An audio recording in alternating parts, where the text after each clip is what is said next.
آج مسلمانوں کی پریشانی کی جو سب سے بڑی وجہ ہے وہ یہی ہے کہ اللہ تبارک و تعالی پر، محبوب کبریا صلی اللہ تعالی علیہ وسلم پر جو ہمیں یقین ہونا چاہیے تھا وہ ہمیں اللہ تبارک و تعالی پر یقین نہیں ہے، ہمیں محمد عربی صلی اللہ علیہ وسلم پر وہ یقین نہیں ہے جو ہمیں ہونا چاہیے تھا۔ آج ہمارے پاس تھوڑی سی پریشانی آتی ہے اور ہم بندوں کے پاس جاتے ہیں، ہم ان سے مدد مانگتے ہیں، بلکہ ہمیں تو اللہ تبارک و تعالیٰ کے دربار میں جانا چاہیے، وہاں اپنی پریشانی بتانی چاہیے، وہاں اپنی پریشانی کا حل نکلوانا چاہیے، مگر ہم تو بندوں کے دربار میں جا رہے ہیں، بندوں کے پاس جا رہے ہیں، ان سے اپنی مدد مانگ رہے ہیں۔ اس کی سب سے بڑی وجہ یہی ہے، بلکہ سب سے بڑا دربار جو ہے وہ تو اللہ کا ہے۔ ہم اللہ کے پاس اس وجہ سے نہیں جا رہے ہیں کیونکہ سب سے بڑی وجہ اس کی یہی ہے کہ ہمیں اللہ تبارک و تعالیٰ پر جو یقین ہونا چاہیے تھا وہ ہمارے اندر یقین باقی نہیں رہا۔ اب تو ہمیں یقین پیسوں پر ہو گیا، ہمیں اللہ پر جتنا یقین کرنا چاہیے تھا ہمارے پاس اتنا یقین نہیں ہے۔ محمد عربی صلی اللہ علیہ وسلم فرماتے ہیں کہ اللہ تبارک و تعالیٰ پر یقین کرنے کا، اللہ تبارک و تعالیٰ پر توکل کرنے کا جو حق ہے، اگر تم اس طریقے سے اللہ پر یقین کرو تو اللہ تبارک و تعالیٰ تمہیں ایسے رزق عطا کرے گا اللہ جیسے پرندوں کو رزق دیتا ہے۔ جب انسان کو یہ یقین ہو جائے کہ اللہ تبارک و تعالیٰ میرا رب ہے، جو لوگ اللہ پر ایمان لائیں، جب انسان کو یہ یقین ہو جائے کہ اللہ میرا رب ہے، اللہ پر ایمان لائیں اور کہیں کہ اللہ تبارک و تعالیٰ میرا رب ہے، اور اس پر انہیں پورا یقین ہو کہ اللہ ہی میرا رب ہے، ربی اللہ میرا رب ہے، تو پھر ان کے اوپر فرشتوں کا نزول ہوتا ہے، نہ کوئی خوف کرو، نہ کوئی ڈر، نہ کوئی خطرہ، خوشیاں مناؤ جنت کا جس کا تم سے وعدہ کیا گیا۔ آپ خود ہی غور کریں، جس کو یہ یقین ہو جائے کہ اللہ تبارک و تعالیٰ میرا ساتھی ہے، اللہ تبارک و تعالیٰ میرا دوست ہے، اللہ ولی الذین آمنوا یخرجهم من الظلمات الی النور، کہ اللہ تبارک و تعالیٰ جو میرا ساتھی ہے، جو میرا دوست ہے، جو میرا مددگار ہے۔ جب کسی انسان کو یہ یقین ہو جائے کہ اللہ تبارک و تعالیٰ میرے ساتھ ہے، اللہ تبارک و تعالیٰ میرا مددگار ہے، تو پھر اسے کیسا ڈر ہوگا، کس کا خوف ہوگا، کیسے پریشانی ہوگی، کیسا ٹینشن ہوگا، کیسا ڈپریشن ہوگا، کس کی تکلیف ہوگی، کیسی تکلیف ہوگی۔ آج ہمارے اندر اللہ پر جو یقین ہونا چاہیے، تو میں پھر کہتا ہوں کہ اللہ پر جو یقین ہونا چاہیے تو وہ آج ہمارے اندر باقی نہیں ہے۔ صحابہ کرام رضوان اللہ تعالیٰ علیہ مجمعین تو اللہ پر جتنا یقین تھا ہم اسے لفظوں میں بیان نہیں کر سکتے۔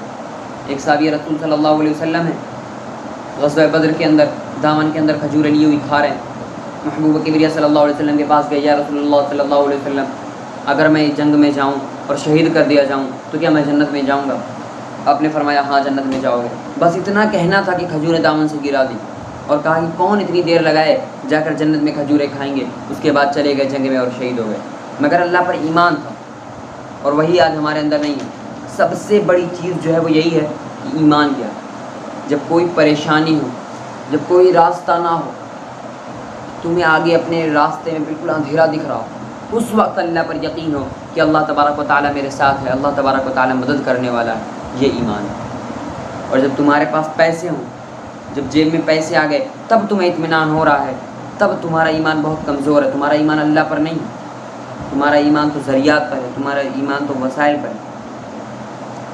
جب کوئی ذریعہ نہ ہو، جب پریشانی ہو، اس وقت جس کو یہ یقین ہو کہ اللہ تبارک و تعالی مدد کرنے والا ہے، اللہ تبارک و تعالی مسبب الاسباب ہے، وہ اسباب کا محتاج نہیں، اسباب اس کے محتاج ہیں۔ جب اللہ تبارک و تعالی پر یہ یقین اس وقت ہو جب تمہارے پاس کوئی ذریعہ نہ ہو، تب تمہارا یقین اللہ تبارک و تعالی پر ہے۔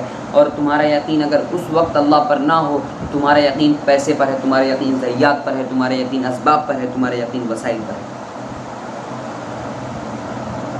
جب کسی انسان کو یہ یقین ہو جائے کہ ہم جو بھی کر رہے ہیں، ہم جتنا کر رہے ہیں، میرا اللہ میرے ساتھ ہے، اللہ تبارک و تعالی مجھے دیکھ رہا ہے، جب انسان کو یہ یقین ہو جائے تو وہ گناہوں سے بھی بچے گا اور اللہ تبارک و تعالی کی اس کے ساتھ مدد بھی ہوگی۔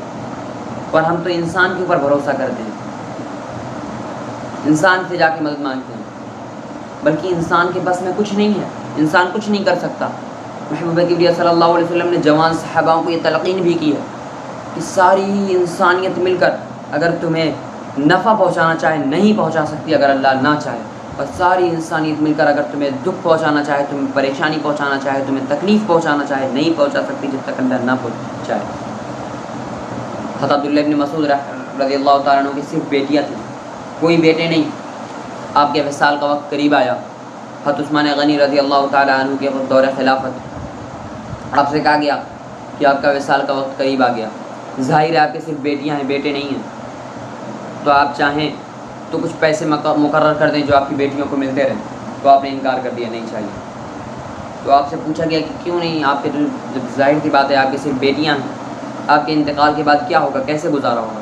تو آپ نے جو جواب دیا تھا وہ ہمیں ہر مسلمان کو اس چیز کو دل میں رکھنا چاہیے۔ آپ نے جواب دیا کہ میری بیٹیاں روز شام کو سورہ واقعہ پڑھتی ہیں۔ محمد عربی صلی اللہ علیہ وسلم نے ارشاد فرمایا کہ جس گھر میں سورہ واقعہ روز شام کو پڑھی جائے گی اس گھر میں کبھی فاقہ نہیں آئے گا، میرے گھر میں کبھی فاقہ نہیں آ سکتا، کیونکہ میری بیٹیاں روز شام کو سورہ واقعہ پڑھتی ہیں۔ یہ اللہ تبارک و تعالیٰ پر یقین تھا، مگر آج ہمیں کیا ہو گیا؟ ہمیں اللہ تبارک و تعالیٰ پر کیوں نہیں یقین؟ ہم کیوں دوسروں کے پاس جا کر ہاتھ پھیلا رہے ہیں؟ اللہ تبارک و تعالیٰ سے یہ دعا کرو کہ اللہ تبارک و تعالیٰ مجھے کبھی اپنے سوا کسی اور کا محتاج نہ بنا، مجھے ہمیشہ صرف اور صرف اپنا محتاج بنا۔